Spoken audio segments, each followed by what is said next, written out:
kung paano nabuo si Paris. And then guys, boom. Ano nangyari guys? Yes, nabuntis ako.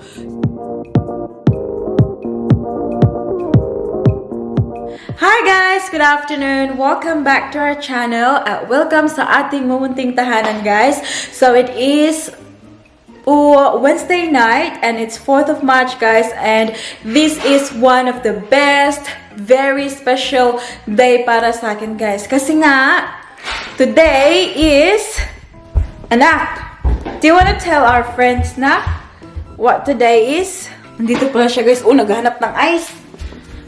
Today is Baby Paris' birthday! Yay! She's eating ice. How old are you? How old are you? 2. Good girl. Close the door. So, she is 2 years old today, guys. And seriously, I can't believe na 2 years old na siya, guys. Oh my God, time flies. And, parang kanan lang, guys, na binuntis ko siya. Tapos, naanak ko siya, guys. Kasi pinanganak si Paris, guys, 4th of March, 2:37 ng afternoon, guys. Tapos ngayon, 2 years old na siya, guys. She will be 18 before I know it, guys. Oh my God, that's crazy. But anyways, guys, yun nga, wala kaming gagawin, guys, wala kaming gagawin na parang celebration today. Kasi, plano namin ni Daddy, guys, na sa Sunday na namin i-celebrate. Kasi nga, diba, today we're both working. Tapos, si Paris sa childcare. So, yeah, there's no way to celebrate it really. So, we will do na lang guys sa Sunday para yung mama ni Mike, tapos yung mga grandparents niya guys pupunta dito para maghapunan. So, time check tayo guys. Tonight, ano na siya guys? 6 o'clock ng gabi na guys. Tapos si Daddy wala pa dito kasi pumunta siya ng work kanina late guys sa umaga. Kaya, he finished work late. Tapos, magti-train pa siya pa uwi, guys. Nag-send siya sa akin ng video. Very full yung train. Kaya, he's not happy. But anyways, yeah, yun lang, guys. Dito lang kami sa bahay tonight. Actually, pag nakarating si Daddy ng earlier, kasi 6 o'clock na, guys. Gusto ko sanang pumunta ng IKEA, guys. Kasi gusto kong bilhin yung maliit na mesa tsaka table bag. Table tsaka chairs, guys. Yung pang kids, yung pang baby talaga. Gusto kong bilhin para kay Paris, guys. Yun nga lang, guys. Kung makaka-uwi siya ng mas maaga. Kasi nga, I think IKEA in Springvale, they close at 9 o'clock yata, guys. So, we'll see how it goes. Pero gustong-gusto ko talaga, guys, na bilhan si Paris nun, guys. Daddy, guys. Happy birthday to you. Happy birthday, dear baby. Happy birthday to you. Toys. Come in. Come here. Come. Yes, I got a gift for you. Wow. What's They're this? bright. What's that? We'll have a look. Scooter. Scooter for baby. What's it? Yay! Wow! What's that? Toy! Yeah. Yay! Excited? Yoy! Give Daddy a kiss. It's Daddy bought you a toy. Open here. Open this one. Whoa! Have a look. Daddy open for you. Open? What's that, Nak? Toy? Yes. Toy! Toy! Toy. That's a scooter. I think that's a scooter. Toy! Toy! Toy! Yay! Basa naman kay kanak, oy.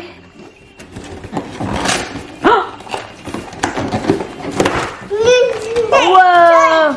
Toy! Woohoo! What's that? Come in. Toy! Here's the bag for. Oh! Yeah, look at it. Feel that's good quality. Right. Oh, yeah. Feel that. You. Feel. Oh, yeah. Yeah, this is a really good one. Kasi meron din siyang isa, guys. Pero ano yung very cheap lang yun siya. Wow! Bite! Bite! What color is this na? Blue! Blue! Bite! Blue bite. Wow! Mommy? That is very nice! That is very Put nice! inside? Siya na yung mag-assemble, guys. Oh. Big girl! Can Daddy fix for you?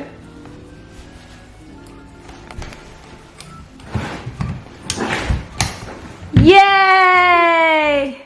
That's enough, Daddy. Alright. I think that's enough for her. Yeah. Yes! Come on, test ride. Woohoo!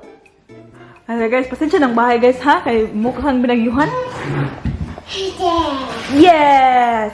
Wow! Did you say thank you, Daddy? Say thank you, Daddy! Show Daddy. Turn around. Good job, my love. Right to Daddy.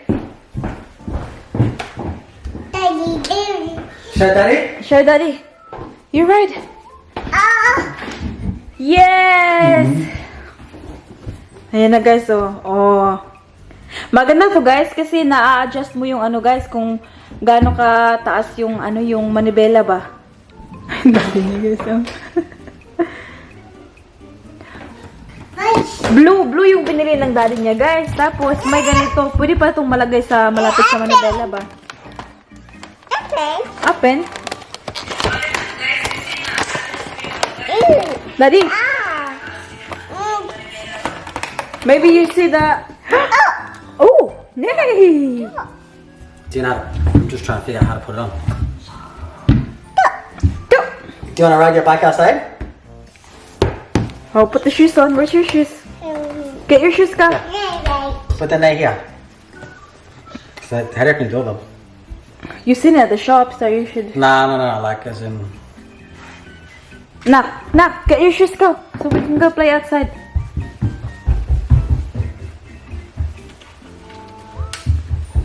Yay, the other one too. Wait, the other one, no? Shoes? Yeah, here's the other one. Throw. Uy, look at mama ba? Throw the other pair of shoes ba?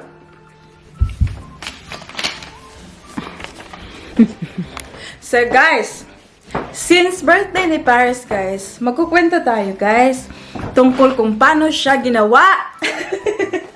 Nak, paano ka ginawa, nak? Uy. Hi guys, welcome back to our channel. So guys, it is a day, maybe days after film ko yung video about sa birthday ni Paris guys. Kasi nga I realized hindi ko pala natapos yung video na yun guys. And sayang naman pag hindi ko tapusin. Kaya nandito tatapusin natin yung chika natin. So I think nag-end tayo guys doon kung sinabi ko kung paano nabuo si Paris. Paano? Diba sabi ko guys, alam nyo naman guys kung paano talaga nabuo si Paris guys.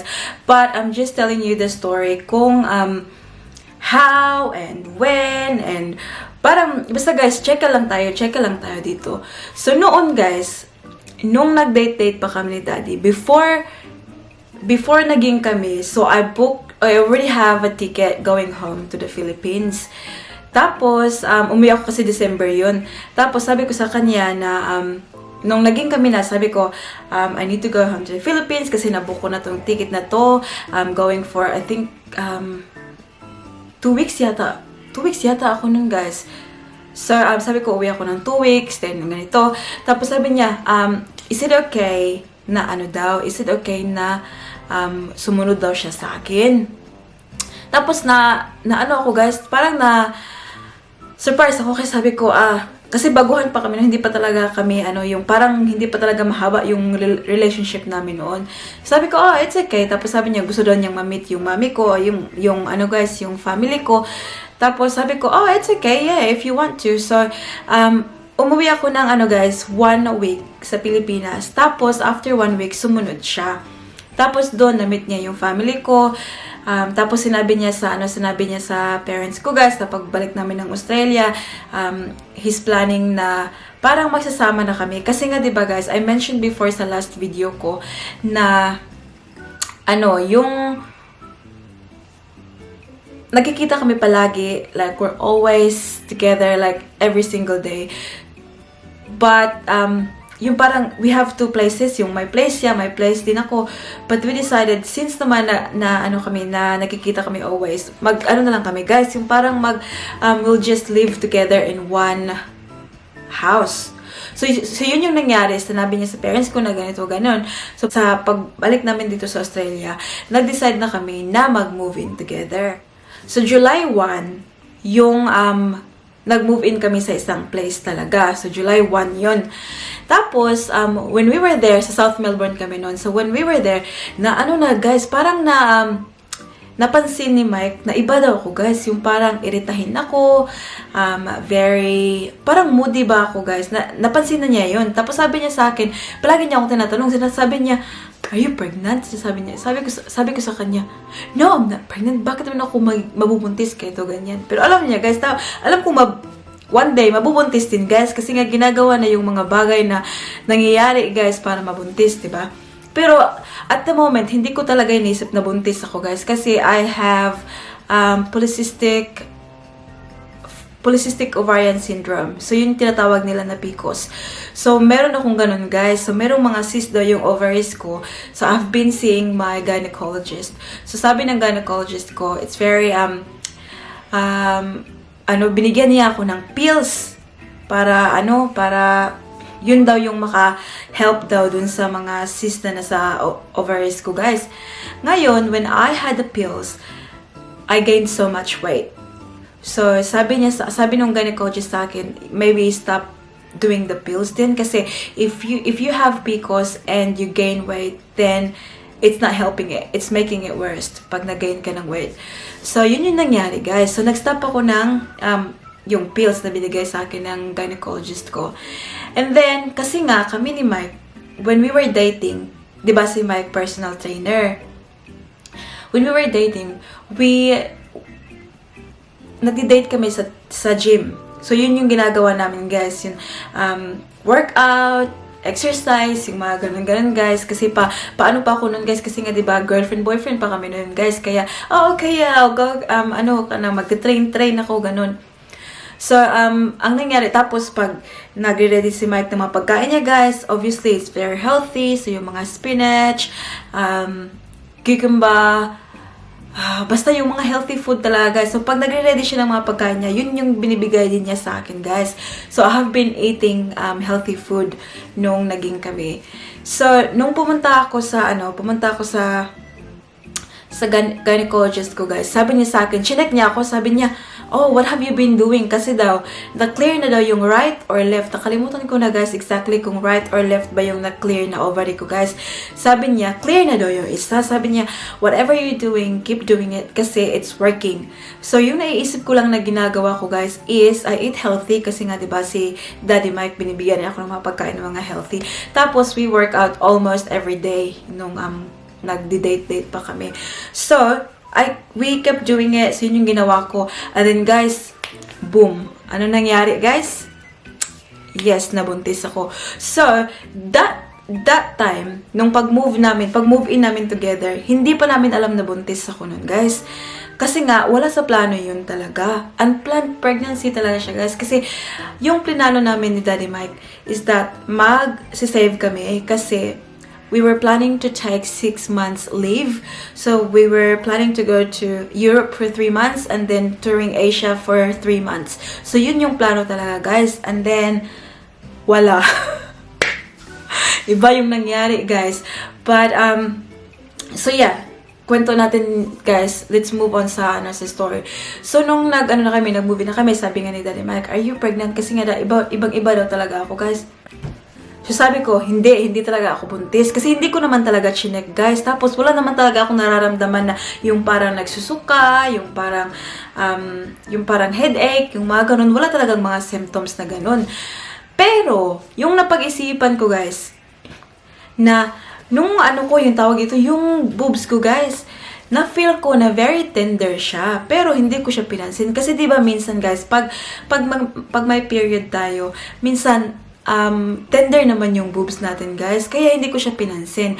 But then, dahil nga sa comment ni Daddy guys na tinanong niya ako kung pregnant ba talaga. Tinitis-tis niya akong ganun guys. Kung pregnant ba na talaga ako. Sabi ko, magpapa-check nga ako sa doktor. Kasi nga iba na rin yung nararamdaman ko sa breast ko guys. Kasi parang lumalaki din siya. Tapos, nung pumunta ako sa doktor guys, lunch break ko yun sa work. Pumunta ako sa doktor. Tapos, dapat sana yung result, the day after. Kasi dun pa makukuha yung result. Sa gabi pa sana. Pero, tinawagan ko guys, kasi hindi din ako hindi din ako ang tawag dito, maka-stay still ba? Hindi ako ma-relax. Parang, hindi ako at ease. Parang gusto kong malaman talaga kung ano ang result ng test na yon. Pagdating ko doon, sabi niya sa akin na, what are you feeling? Kasi nga, hindi ako pumunta doon guys para i-check kung buntis ako. Chinek ko lang kung yung mga symptoms na nararamdaman ko ba guys, kung sa boobs ko, na tender siya, tapos yung, alam nyo na guys, yung parang may mga white blood, yung mga ganun-ganun ba guys? So yun yung sinabi ko sa doktor. Tapos sabi niya, before we do anything else, yung mga test na mga x-ray, mga ganyan-ganyan, sabi niya, mag-blood test muna tayo. I-check natin kung buntis ka, sabi niya. Tapos, na-shock ako guys. Sabi ko, kasi nga, diba, na-shock nasa isip ko na yung sabi ni Mike na buntis ba ako kasi nga nag-change nga yung mood ko, parang very easy. Tapos, sabi ko, oh, okay, I don't think I'm pregnant anyways. But let's do the check, sabi niya. Tapos, blood test yun na nga, guys. Tapos, bumalik ako the next day. Hindi na ako nakapaghintay. Hindi na ako sa gabi pumunta. Pumunta ako ng, the next day na lunch break ko rin. Kasi gusto ko na talagang malaman yung result. So, yung pagpunta ko, guys, obviously, yung doktor na kinita ko the other night, hindi na yung doktor na kinita ko that day. Kasi nga, di ba, panggabi yun siya, guys. So, dapat kikitain ko siya gabi. Pero nga, hindi na makahintay yung atin nyo. Bumalik ako ng daytime. So, yung kinausap ko, yung isang Chinese na doktor. Tapos, sabi ko, I was here last night. The doctor did like a blood test and was checking if with everything. So, I just wanna check if, what's the result. Tapos, guys, wala talaga siyang ka-feeling, guys. Wala talagang parang emotion ba? Wala talagang ganyan. Tapos, sabi niya sa akin, nag-print lang siya ng paper, guys. Tapos, sabi niya sa akin, oh, yeah, you're pregnant. Pinakita niya ang papel sa akin, guys. Sabi niya, you're pregnant. Tapos, ako naman tong hindi na-expect na pregnant, guys. Parang nakalutang ako, guys. Parang, ewan ko, hindi ko alam kung anong na-feel ko. Parang mixed emotion ba. Tapos, kasi nga siya siguro, kasi wala siyang alam sa, anong tawag dito, sa history ko, guys. Wala siyang alam sa PCOS ko, ganon. So, sinabi lang niya straight sa akin, guys, nabuntis ako. Pinakita niya yung paper. Sabi niya, well, according to this, I'm 6 to 7 weeks pregnant. Tingnan nyo, guys. A month before kami nag-move in, buntis na pala ako, guys. So now it's very clear na nag-move in kami ni Daddy Mike together, guys. Hindi namin alam na buntis ako. So, hindi talaga yung na-force kami na mag-move in together kasi nabuntis ako. Hindi ganun, guys. Kasi kami talagang dalawa ang we made the decision na mag-move in kami together. And then, we just found out sa pag-move in namin, guys, the first month, nabuntis ako, guys. 1 month na rin pala akong buntis. So, yun yung nangyari, guys. Ang ginawa ng ate nyo, lumabas ako ng medical center. Hindi ko alam kung anong i-feel ko, guys. Kasi, di ba, sabi ko naman sa inyo, iba yung plano namin. Hindi ko alam na mabubuntis ako kasi nga may PCOS ako. So, yung unang ginawa ko talaga, hindi ko sinabihan si Mike straight away. Yung sinabihan ko, tinawagan ko si mama, tsaka si sister ko, guys, Mimi sa Pilipinas. Tinawagan ko. Tapos, nag-video call kami. Tapos, hindi ako makapagsalita, guys. Nung nag-video call kami, iyak lang ako ng iyak. Tapos, si mama ko naman, sabing anong problema mo? Sabihin mo sa akin kasi nga, yung mama ko, guys, may sakit din sa puso. Sabi niya, nag-away ba kayo ni Mike? Sabihin mo sa akin ngayon kasi baka ma-heart attack ako dito ngayon. Palagi kasi, guys, at least 10 minutes, iyak lang ako ng iyak. Wala akong sinabi talaga. Tapos sabi ko, nung nagsalita na ako, guys, after 10 minutes kong iyak na iyak, guys. Tapos yung mama ko, tapos si Mimi, guys, sabi niya, ano ba talaga nangyari sa'yo? Bakit ka umiiyak? Ano nangyari? Tapos, sinabi ko na ma, buntis ako. Yun na sabi ko sa mama ko, guys. Tapos, yung reaction naman ni mama ko, guys, bakit ka umiiyak? Be happy kasi buntis ka. O, iba naman tong mama ko, guys. Very supportive naman to siya, guys. So, yun yung sabi niya, bakit daw ako umiiyak? Sana daw happy ako kasi nga may magkakaanak na ako. Tapos doon, medyo na yung feeling ko, guys. Kasi nga, diba, nalaman na ng family ko. Tapos yung family ko naman, very supportive sa akin na, wag kang umiyak. Bakit ka umiiyak? Dapat masaya ka, diba? Tapos, doon guys, naging na ako. Nag-drive na ako tinawagan ko yung boss ko, guys. Sabi ko, hindi na ako babalik ng work, di ba? Kasi lunch break yun. Tapos sabi ko, I'm in a doctor, may nangyari lang. Hindi na muna ako babalik ng work. Bukas na ako papasok. Tapos yung boss ko naman, okay, it's fine. Umuwi na ako ng bahay. Tapos that day, hindi ko pa sinabihan si Mike. Tinago ko pa sa sarili ko kasi nga, di ba, hindi ko alam kung anong magiging reaction ni Mike. Kasi, di ba, we just moved in together for, month lang yata or hindi, 3 weeks nga lang yata nung nag-move in kami. Dahil hindi ko alam kung anong magiging reaction niya. So, hindi ko muna siya sinabihan. That night, inisip ko kung paano ko sasabihin sa kanya. So, pag umaga kasi, maaga siyang nagigising. Una siya nagigising kaysa sa akin kasi una siyang umaalis. So, yung ginawa ko, kasi hindi ko masabi-sabi sa kanya ng harapan. Yung ginawa ko,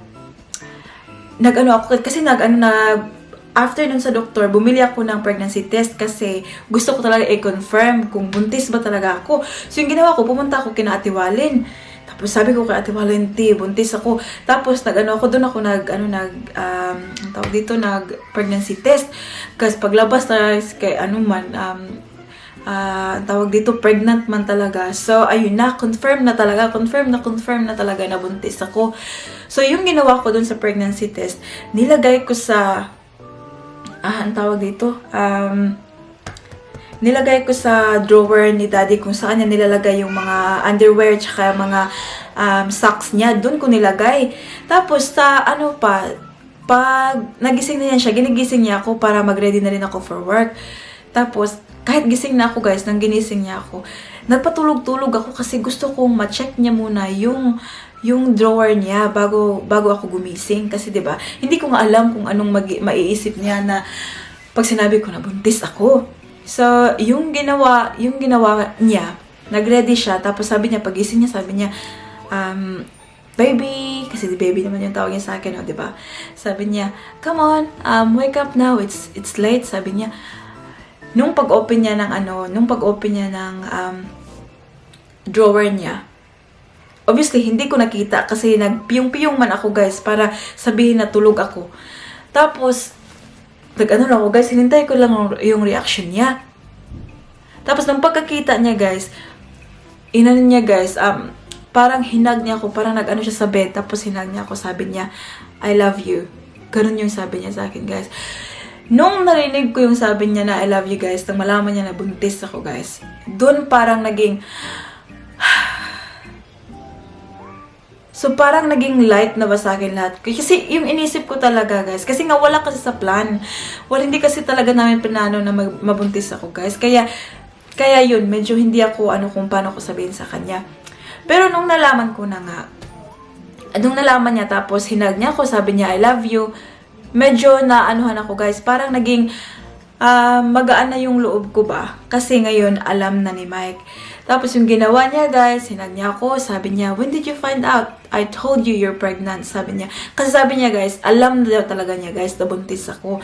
Kasi nga, the way I treat him, very, maldita talaga ako nung buntis ako. Kasi, kahit paghinga niya, guys, ayoko. Sabihin ko, bakit ka humihinga ng ganyan? Tapos doon, alam na niya. Sabi niya, you're very different now. Buntis ka talaga. Tapos, pag nakauwi siya ng work, dapat pakauwi siya ng, 5:30. Pag nakauwi siya ng 5:34, 5:35, ayan na, guys, magigiyera na kami sa bahay kasi nagagalit na ako. Bakit siya nakauwi ng 5 minutes late? Kaya yun, hindi ko napansin yun, guys, nung buntis ako. Siya yung nakapansin. Kaya sabi niya, alam niya na buntis ako noon. Tapos yun sinabi niya sa akin na he's very happy, yung ganito, kasi nga alam na daw niya kahit nag-move in pa lang kami, alam na niya na doon daw talaga kami pupunta. Alam na niya na ako talaga yung para sa kanya, na may forever na talaga sa aming dalawa. Kaya yun, sinabi niya sa akin. Tapos, yun na guys, yun, doon na nag-start yung kung paano nabuo si Paris, kung paano namin nalaman na nabuntis ako. Tapos, yeah, then I'd say Paris was made of pure love. Kasi Mike and I love each other so much. And yeah, she was really made of love, guys. Tapos nung buntis ako, Mike was very amazing nung nabuntis ako. Like, there were no nights na hindi niya, ang tawag dito, hindi niya inaanuhan ng oil yung tiyan ko, na hindi niya kinakausap si Paris sa tiyan ko. Like, he was very excited na malaman niya na magkaka-baby na kami. And until now, guys, nakikita nyo naman sa mga vlogs ko kung paano si Mike sa akin, kung paano si Mike kay Paris. It makes me very, ayan, magiging emotional na ako. Yeah, it makes me very happy and grateful and thankful na nakilala ko si Mike, and siya yung naging katuwang ko ngayon sa buhay. Kasi from day dot until now, parang everyday he loves me more. Yung parang everyday nararamdaman ko na yung bang mas mahal niya ako noon, guys. No doubt naman sa bagay na yan. But now na nagka-baby kami, like I can feel, and he always makes sure na I feel it naman. Tapos palagi very vocal yan si Mike, guys. Palagi yan siyang nagsasabi ng I love you sa akin, like sa text, when we talk on the phone, kahit nasa work kami, very vocal yan siya. Kahit, I think I'd say at least maybe 8 times a day nag-I love you yan siya sa akin. Tapos sinasabi niya sa akin na I'm very happy to have you, very proud to have you, yung mga ganun ba.